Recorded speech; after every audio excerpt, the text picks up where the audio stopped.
last 5 years, our focus has been to improve taxpayer services.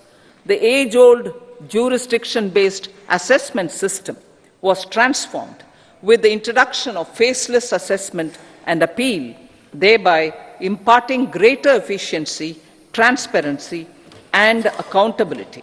Introduction of updated income tax returns, a new Form 26AS, and pre-filling of tax returns have made filing of tax returns simpler and easier. Average processing time of returns has been reduced from 93 days in the year 2013-14 to a mere 10 days this year, thereby making refunds faster. Indirect taxation. By unifying the highly fragmented indirect tax regime in India, the GST has reduced the compliance burden on trade and industry. The industry has acknowledged the benefits of GST. According to a recent survey conducted by a leading consulting firm, 94% of industry leaders view the transition to GST as largely positive. According to 80% of the respondents, it has led to supply chain optimization, as elimination of tax arbitrage and octroi has resulted in disbanding of checkposts at the state and city boundaries. At the same time, tax base of GST more than doubled, and the average monthly gross GST collection has almost doubled to 1.66 lakh crores this year.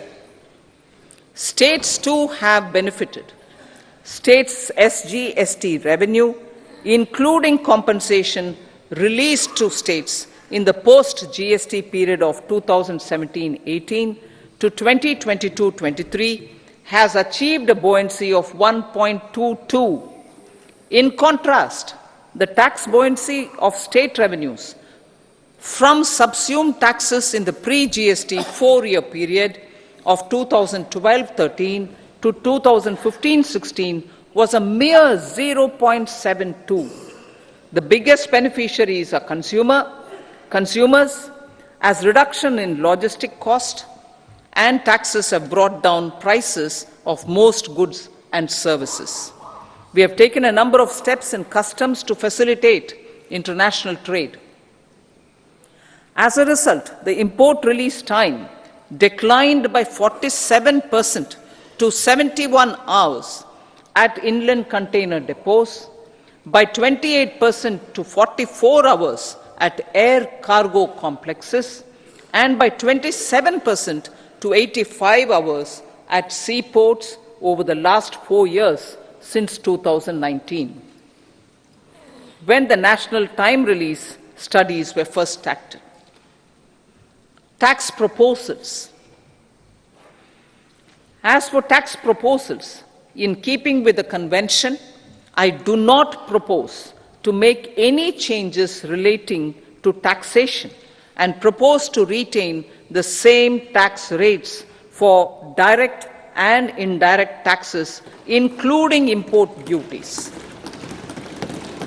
However, certain tax benefits to startups and investments made by sovereign wealth or pension funds, as also tax exemption on certain income of some IFSC units, are expiring on 31/3/2024. To provide continuity in taxation, I propose to extend the date to 31/3/2025. Moreover, in line with our government's vision to improve ease of living and ease of doing business, I wish to make an announcement to improve taxpayer services.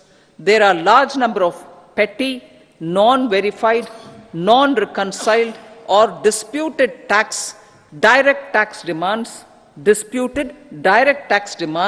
many of them dating as far back as 1962, which continue to remain on the books, causing anxiety to honest taxpayers and hindering refunds of subsequent years. Honorable Speaker, sir, I propose to withdraw such outstanding direct tax demands up to 25,000 rupees pertaining to the period up to financial year 2009-10 and up to 10,000 rupees for financial years 2010-11 to 2014-15. This is expected to benefit about 1 crore taxpayers. 1 crore taxpayers would benefit out of this. Economy then and now. In 2014, when our government assumed the reins, the responsibility to mend the economy step by step and to put the governance systems in order was enormous. The need of the hour was to give hope to the people, to attract investments, and to build support for the much needed reforms. The government did that successfully, following a strong belief of nation first. The crisis of those years has been overcome. The economy has been put firmly on a high, sustainable growth path with all-round development. It is now appropriate to look at where we were then.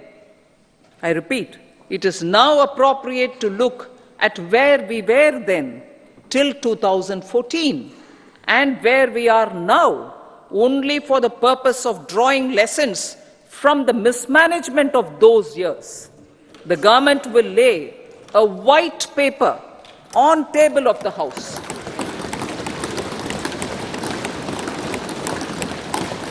The exemplary track record of governance, development and performance, effective delivery and Jan Kalyan has given the government trust, confidence and blessings of the people to realize whatever it takes, the goal of Vikasit Bharat, with good intentions, true dedication and hard work in the coming years and decades.